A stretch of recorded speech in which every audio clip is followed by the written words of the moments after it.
우리가 살아가는 이 사회를요, 지식 사회다, 이러한 이야기를 합니다. 얼마나 많은 사람들의 이 지식이 많은지 모르겠어요. 요즘에 우리는 쉽게, 손쉽게 지식을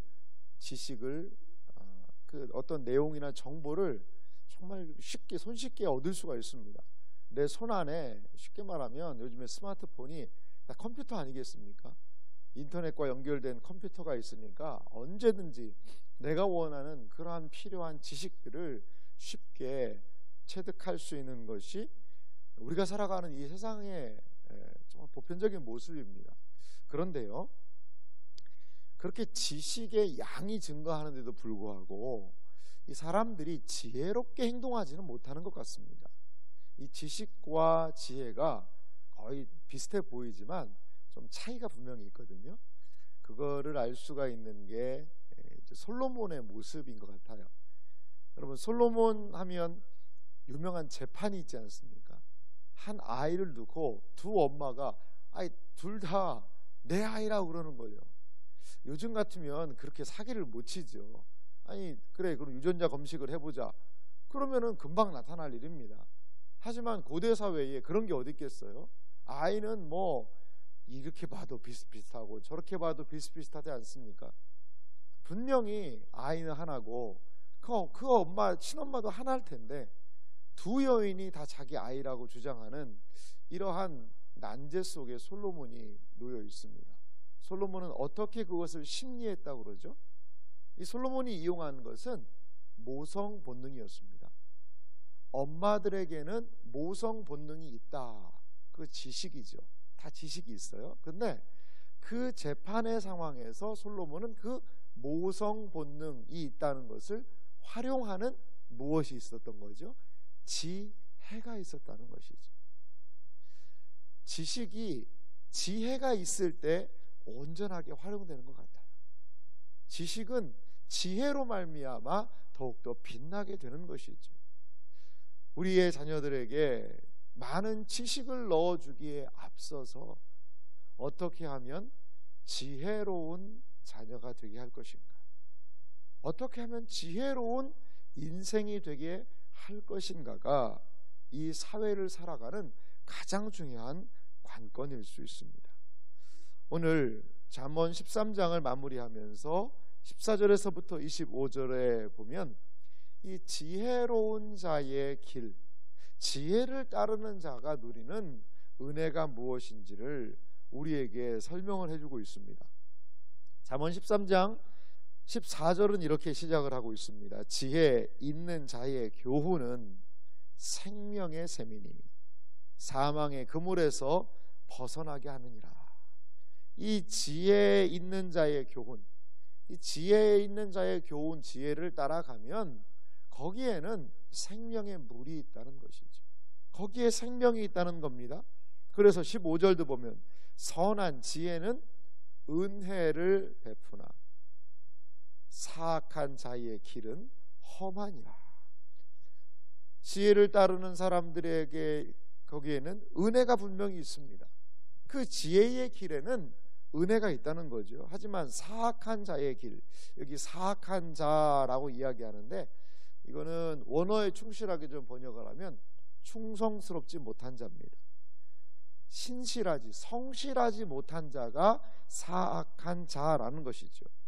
다른 말로 하면 왜 성실하지 못하고 왜 충실하지 못할까요? 그것은 지혜가 결핍되기 때문이라는 거죠. 그러면 지혜가 결핍된 그 길은 어떻습니까? 험하다는 거죠. 지혜 없는 자는 쉽게 말하면 늘 고생을 한다는 거예요.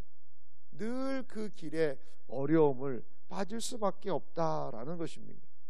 사악한 자, 왜 신실하지 못하고 충실하지 못한 길로 갈까요? 지혜가 없고, 지혜가 없기 때문에 변화되지가 않는 거예요. 훈계를 받아야 되는데도 불구하고 그 훈계를 무시하고 멸시하기 때문에 이 자기 변화로 나아가지 못한다는 겁니다. 그래서 그 길을 무엇이라고 얘기합니까? 험하니라. 험한 길로 갈 수밖에 없다는 겁니다. 16절은 대비 이렇게 사악한 자의 길과 대비되는 슬기로운 자를 이야기합니다. 무릇 슬기로운 자는 지식으로 행하거니와. 여기에 이 슬기로운 자가 행하는 길의 특징은 무엇입니까? 지식이 있다는 거죠. 다른 말로 지혜가 있는 것이죠. 그는 지혜를 기반으로 행동한다는 겁니다. 지혜가 기반이 되어서 행동하지요. 슬기로운 자는 누구입니까? 삶의 경험, 그리고 부단한 많은 그 경험들과 이 부단한 성실함으로 지속적으로 계속 자기를 깨우치는 사람인 것 같아요. 지속적으로 삶의 경험을 통하여서 이런 부분이 분명히 있구나. 그러면 내가 앞으로 이런 상황을 다시 만난다면 이번보다는 더 이렇게 행동하면 좋겠다. 그러니까요, 그 삶의 변화를 받아들이고 삶의 지혜를 중요하게 여기기 때문에 그의 길은 어떻게 해요?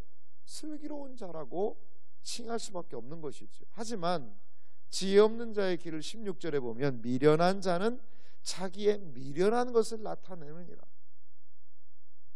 미련한 사람들의 말과 행동은요, 그 자신의 미련함의 전시장이 된다는 거죠. 차라리 말을 하지 않았으면, 차라리 행동을 하지 않았으면 나을 텐데 자신의 이 미련함이 그 말을 통하여 행동을 통하여 나타나게 된다라는 것입니다. 그렇습니다. 지혜의 유무, 지식의 유무가 우리의 삶의 슬기와 미련함을 결정한다는 것입니다. 사랑하는 성도 여러분, 지혜를 얻기에 힘을 쓰시기 바랍니다. 삶의 지혜는 어디에서 얻어지는 것일까요? 우리는 어떻게 지혜의 길로 나아갈 수 있는 것일까요? 잠언이요 31장까지 있습니다. 왜 잠언이 31장까지 있을까요? 어떤 분이 그러시더라고요. 하루에 한 장씩 읽으라고. 하루에 한 장씩 읽으라고. 하루에 한 장씩 이 잠언의 내용을 좀 꾸준히 읽어봐라, 이렇게 이야기를 하시더라고요. 그러면 31장인데 30일 있는 데는 어떻게 하느냐? 30일은 2장 읽으라는 거죠. 28일까지 있는 때는 2월달은요 29, 30, 30일 넉 장 읽으라는 겁니다.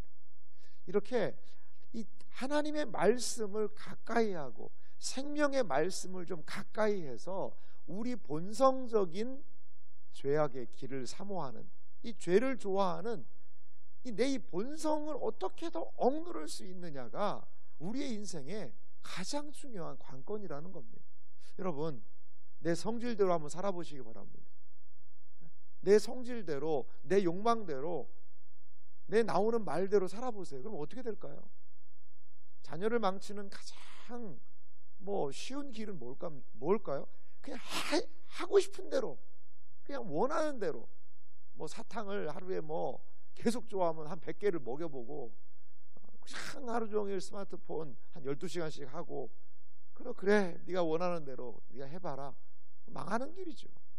우리의 인생도 똑같지 않습니까? 지혜는 브레이크와 같습니다. 지혜는 브레이크예요. 내 욕망과 내 욕구와 내 행동, 말 막 하고 싶은데 안 돼 하고 탁 멈출 수 있는 것, 그게 지혜 아니겠습니까? 무엇으로 우리의 욕망들을 제어할 수 있겠어요? 지혜의 말씀이 우리 가운데서 생각나고, 사랑하는 아들아, 사랑하는 딸아, 그 길 아니다. 이 마음 가운데서 기도할 때 하나님께서 우리를 깨닫게 하시고 감동하시고 하나님과 친밀하게 하는 길이 지혜자의 길이라는 것을 여러분 기억하시기 바랍니다. 삶의 진정한 만족은요, 지혜의 유무에 있다라는 것이죠.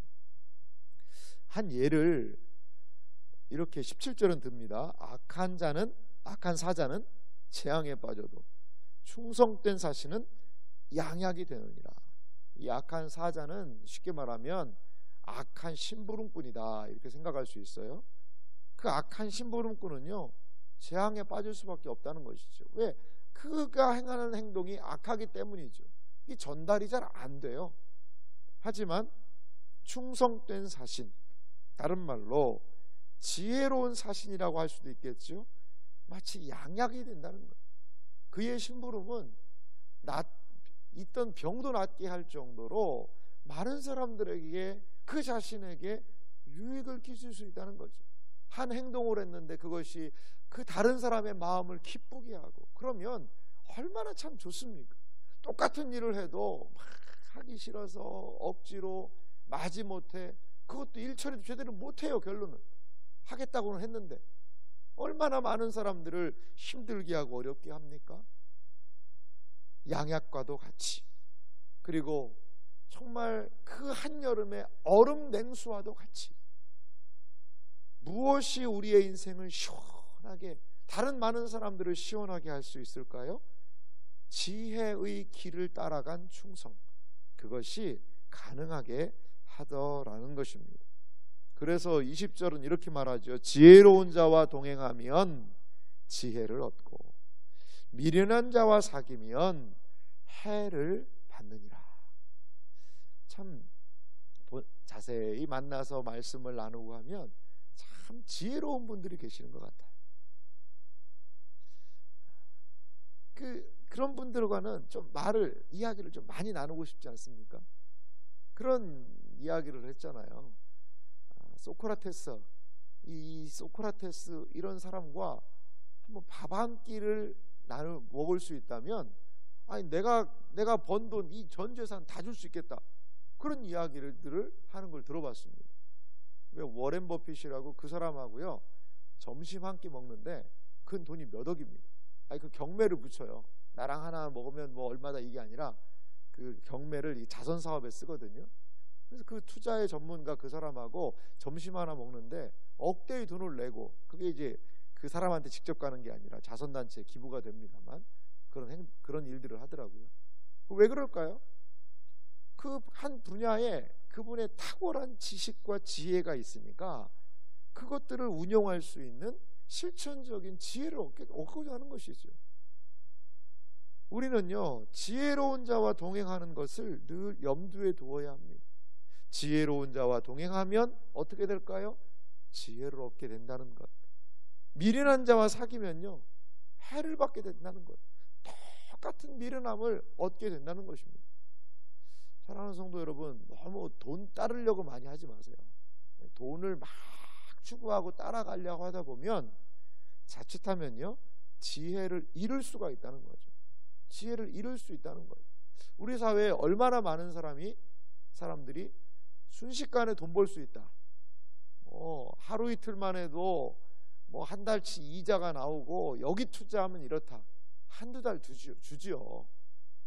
그런데 그거 계속 그렇게 될 수는 없지 않겠습니까? 이 상식적으로 늘 생각을 하면 좋을 것 같아요. 너무나 뭐 조금 했는데 과한 돈을 갑자기 준다? 그거는 분명하게 지혜의 길은 아닐 거예요. 미혹의 길이지요. 미련한 길이지요. 망하게 하는 길이지요. 그러함에도 불구하고 많은 사람들이 순식간에 빠르게 무엇인가를 이루려는 그 미련한 길로 들어가죠. 마치 나방이 예전에 어릴 때 촛불을 켜놓으면, 이 불을 켜놓으면 이 나방들이 뱅뱅뱅뱅 돌다가 그 불에다가 자기 날개를 그실러요. 그냥 불이 좋다고 가다가 이게 거기에 불에다가 나방들이 직직하고 그시르는 그런 부분들을 좀 본 적이 있는데, 마찬가지인 것 같습니다. 우리에게 지혜가 필요하다는 것이죠. 여러분, 우리를 가장 지혜롭게 하면, 지혜로운 자와 동행하는 1번이 누굴까요? 저는 예수님이라고 봐요. 지혜의 진정한 모습이신 그 예수님. 예수님이라면 어떻게 지혜롭게 행동하셨을까? 예수님이라면 어떻게 말하셨을까? 예수님이라면 어떻게 행동하셨을까를 하나님의 이 말씀을 통하여, 예수님이 남기신 이 성경의 말씀을 통하여 늘 끊임없이 따라가게 될 때에 우리의 삶에 예수님의 지혜가 차곡차곡 채워지게 될 줄 믿습니다.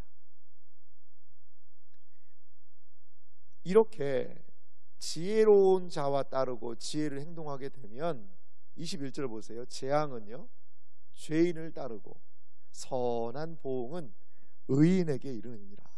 이 재앙이 죄인을 따른다라는 이 따른다라는 단어가 참 재밌는 단어예요. 뭐냐면 열렬히 따라붙는다는 의미가 있습니다. 다른 말로 추적한다는 의미가 있습니다. 이 재앙이 누구를 추적하고 다녀요? 죄인들을 추적하고 다닌다는 거예요. 지금은 잘 될 것 같지만 여러분, 악으로요 결코 설 수 없습니다. 당장 사기를 쳐서 돈을 막 들여보낼 수는 있지만 그 악으로요 견고하게 설 수가 없습니다. 설 수가 없습니다. 그 악을 모아가지고는 설 수가 없다는 거죠. 하지만 선한 보응은 의인에게 이른다는 거죠. 선한 보응이 무엇일까요? 좋은 것. 모든 좋은 것은 의인의 몫이라는 거죠. 당장 손해보는 것 같아요. 하지만 그가 보는 그 손해가 나중에는 오히려 큰 그림처럼 이득이 되는 거예요. 당장 100만 원 손해봤어요. 내가 더 막 우기고 그러면 그 돈 가져올 수 있었어요. 근데 그냥 저 사람들 딱하니 내가 포기했어요. 그러니까 나중에 1,000만 원짜리 계약이 들어오는 거예요. 여러분, 그럴 수 있습니다. 지금 당장은 내가 막 다 손해가 봐서 막 속이 쓰라릴 수 있지만, 그러하지만 의인의 길로, 지혜로운 자의 길로 하나님을 기억하고 지혜이신 그리스도를 기억하며 나아가는 그 길은 궁극적으로 선한 보응, 선한 것들이 쌓이는 그러한 삶이 될 수 있다는 겁니다. 22절도 보실래요? 선인은 그 산업을 사자손손에게 끼쳐도 죄인의 재물은 의인을 위하여 쌓이느니라. 참 아이러니 아니겠습니까? 죄인들이 재물을 꾸역꾸역 쌓아 모아놨습니다. 그런데 그 재물이 다 어디로 갑니까? 의인들한테 돌아가겠다는 거죠. 결국적으로 돌아가는 걸 보면 온전하게 행한 그 사람에게 하나님께서는 이렇게 행하시겠다라는 것입니다. 불의로 온전하지 못함으로 우리의 인생을 세울 수 없다라는 거죠. 그래서 이 지혜의 전수에 대해서 24절이 말하는 것 같아요. 매를 아끼는 자는 그의 자식을 미워함이라. 자식을 사랑하는 자는 근실히 징계하느니라. 왜 징계할까요? 지혜의 길을 벗어나기 때문이죠. 이렇게 복되고 이렇게 귀중한 지혜, 사람들에게 어떻게 행동해야 될지, 부모의 관계에 어떻게 해야 될지, 어떠한 친구를 사귀고 어떠한 행동을 하는 것이 옳은 것인지를 근실히 자녀에게 가르치지 않으면 지혜의 길에서 이탈할 수밖에 없다는 것이지요. 그래서 25절 13장의 전체적인 어떻게 보면 정리를 이렇게 하는데요. 의인은 포식하여도 악인의 배는 줄이느니라. 의인, 지혜를 따르고 하나님을 기억하며 나아가는 그 사람, 포식한다는 거죠. 이 포식, 배부르다는 건데 삶에 만족이 있다는 것이죠. 그의 온전한 선한 욕구들이 채워지고 이루어진다라는 겁니다. 하지만요, 악인의 배는 무엇입니까? 이 욕구지요, 욕망이죠. 그것은 늘 배고플 수밖에 없는, 만족이 없어요. 이 악인들의 모습은 어떤 사람입니까? 욕구 불만입니다. 늘 화가 나 있고요, 욕구 불만이에요. 만족이 없는 그러한 삶을 산다라는 것이죠. 사도 바울 선생님은 무엇을 얻었습니까? 내가 자족함을 배웠다라고 얘기해요. 모든 상황, 풍부와 비천과 가난과 부유함과 모든 어려운 상황에서 자족하기를 배웠다라는 것이지. 의인의 길 안에는 자족함이 있어요. 하나님 안에서 시편 23편 내게 부족함이 없으리로다. 이것이 의인의 길, 지혜자의 길인 줄 믿습니다. 하나님이 우리의 만족을 채워주신다는 것을 기억하며 복된 의인의 결과로 지혜로운 자로 세워지시는 생애와 삶이 되시기를 주님의 이름으로 축원합니다.